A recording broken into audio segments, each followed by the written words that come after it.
সম্মানিত দেশবাসী, আজকে আমাদের চোখের সামনে একটা মর্মান্তিক ঘটনা ঘটে।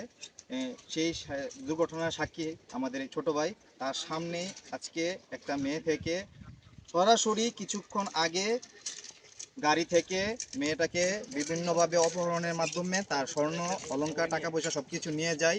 মেয়েটা আমাদের আজকে পরীক্ষার্থী ছিল, এইচএসসি পরীক্ষার্থী। তাকে একা পেয়ে সিনজিতে ডাকাতি করে তার কাছ থেকে স্বর্ণ অলংকার নিয়ে যায়। আজকে এই ঘটনাটি আমি সরাসরি ছোট ভাই সামনাসামনি ছিল, তার কাছ থেকে শুনবো। আসসালামু আলাইকুম। আমি আজকে 9:30 নাগাদ অনিয়ন্ত্র চারাবট গাছ থেকে অটোতে উঠি। ওঠার পরে একটু সামনে আসি, আসার পরে দেখতে পাই একটি সিনজিপ থেকে একটি মেয়ে এখানে বসে বসে কান্না করতেছে। মেয়েটাকে জিজ্ঞাসা করা হয় কি হয়েছে, সে বলে একটু আগে আমি সিন্ধির মধ্যে উঠে নিলাম, আমার সাথে একটা লোক, সিন্ধি ড্রাইভার ছিল, পাশে একটি লোক ছিল। তারা আমাকে চারাবট গাছ থেকে উঠে, আমি সৈয়দাবাদ কলেজে পরীক্ষার্থী, গোপীনাথপুর কলেজে পড়াশোনা করি, কিন্তু পরীক্ষা চলবে সৈয়দাবাদ, সেজন্য সে আসে।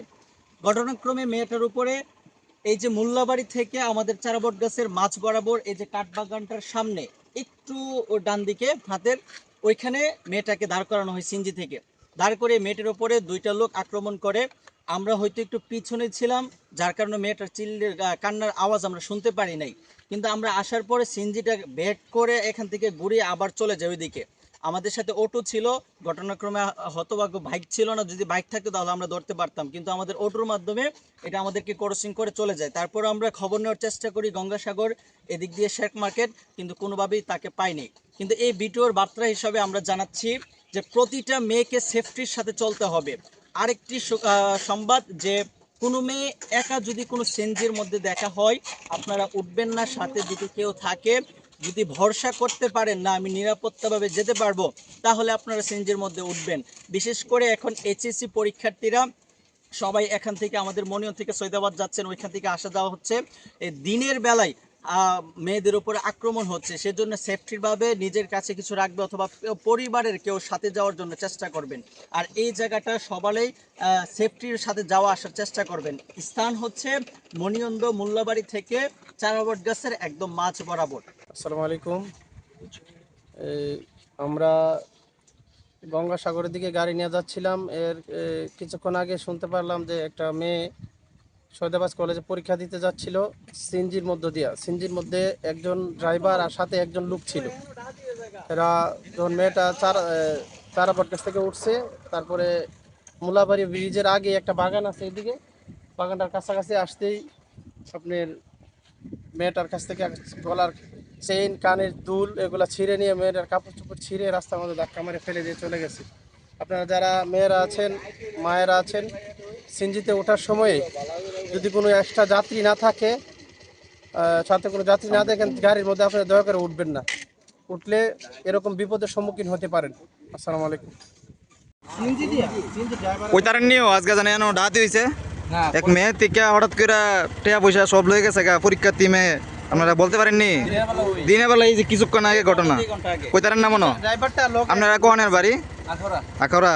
এটা ড্রাইভারটা আখাউড়া। এই যে গত 2 দিন আগেও এক মহিলার থেকে এভাবে আখাউড়া নিয়ে আসিরা মহিলার যা জিনিসপত্র কাপড় চোপড় নিয়ে আসিরা টান্দা ফালাই দিয়ে ফেলে গেছে। তো আপনারা এই বিষয়টা একটু শেয়ার করবেন সবার সাথে আর কি। হ্যাঁ, এই জায়গাটাই সেই জায়গা যেটা কাঠবাগান। এই জায়গাতে অতিরিক্ত চুরি ডাকাতি হচ্ছে নিয়মিত। আর আজকে তো দিনের দুপুরে এত বড় একটি দুর্ঘটনা হয়েছে। সকলের কাছে অনুরোধ করব, আপনারা সতর্ক থাকবেন। আমরা ভিডিওর মাধ্যমে সকলকে এই বার্তা জানাচ্ছি, এবং সকলে ভিডিওটি শেয়ার করবেন যাতে করে সারা বাংলাদেশের মানুষ জানে এবং সতর্ক হয়। কারণ এই দুর্ঘটনাগুলো আমার আপনার মা বোনদের মাঝেই হচ্ছে। তো আপনি একটা শেয়ারের মাধ্যমে সকল মানুষ জানতে পারবে। অসচেতনের কারণে খালি গাড়ি বা ওই জায়গা যায়, সেটা দেখা গেছে এক ধরনের চক্র আছে। এই চক্রগুলো বই হইতে একা বা যারা সিঙ্গেল আছে তাদেরকে দইরা জিনিস টিনিস, কানের জিনিস বা মোবাইল টোবাইল এগুলা লয়ে জায়গা খালি গাড়ি খালি গাড়ি লয়ে ঘুরে। দেখা গেছে কি এই চক্রগুলা এই পাইতারা ওই থাকে বা এই সিস্টেম ওই বইতে, যাতে সিঙ্গেল লোক পাইলে এটি আক্রমণ করে, সুযোগে আক্রমণ করে। এখন কি করা না উচিত যাত্রীদের? এত বড় একটা দুর্ঘটনা স্ট্যান্ড থেকে যদি যা সিরিয়ালে গাড়ি গেলে দেখা গেছে কি এখানে 4-5 জন লোক থাকে, ড্রাইভার পরিচিত থাকে, নিরাপদ থাকে, এই সমস্যার মধ্যে পড়তে পারে না। কারণ আর যদি একা জায়গা তখন এই সমস্যাটার মধ্যে পড়ে। কথা ভাই কোন ড্রাইভারের গাড়ি কোনটা এটা জানে না, তখন কি পরিবহন করতে পারে না, তো আপনি কারের বিরুদ্ধে ব্যবস্থা নিবেন। হ্যাঁ তখন যদি গাড়িটা কি পরিবহন জানতো হ্যাঁ তাহলে এখন ড্রাইভার বলতে পারতেন যে এরকম আপনি নিচ্ছে কেউ জানতেছে না যে কাটা ঘটনাটা ঘটাইছে, তো কি করবেন? আপনি যে কথাটা বলতেছেন যে এই অপরিচিত ড্রাইভাররা যাতে না যায়, হ্যাঁ। এই কথাটা তো স্টুডেন্টরা আমরা বললো জীবনেও শুনবো না। এখন এরা যদি শুনে, এরা তো চায় একটা সিরিয়ালের গাড়িতে যাইতে গেলে 5 মিনিট দেরি হইব, এটা এরা সহ্য করতে রাজি না। কারণ এরা চায় দৌড় একটা রানিং এ আইবো, এটা ফালদা উঠতে যাবো। কারণ ফালদা উঠতে গেলে এইসব ড্রাইভার তো এটি দূরের, এরার মতলব এইটা। যেমন আজকে যে সকালে যে ঘটনা ঘটাইছে, দূরের ড্রাইভার কেউ তো চিন্তা আছে না, গাড়িটা সাইড করে বলে প্রস্তাব করবো একটা উসিলটা দিয়ে রুটটারে ফ্রি করছে, করে সে কামটা করে হয়ে গেছে। এখন যারা স্টুডেন্ট তারা যদি মনে করেন সচেতন হয় যে আমি 5 জন মানুষের সাথে যাবো, তাহলে আমি নিরাপদ। আর যদি হ্যাঁ একা একা এইভাবে যাইতে চা, তার এরকম ঘটনা ঘটবে। আর বেশি জরুরত হইলো আপনারা বইলা গেল যে আমাদের পরিচিত একটা কেউ উড়াই দেন, ঠিক আছে না? পরিচিত কেউ উড়াই দিলে ঠিক আছে না, যে আমরা সিরিয়াল গাড়ির পরিচিত ড্রাইভার দিয়ে দেন, আমরা একটু তাড়াহুড়া আছে, মন খারাপ ঠিক না? হয়ে যাইবো, এরকম ঘটনা ঘটলে এটা আমরা কেউ কিভাবে বলবো, কিছু বলার নাই। আচ্ছা ঠিক আছে।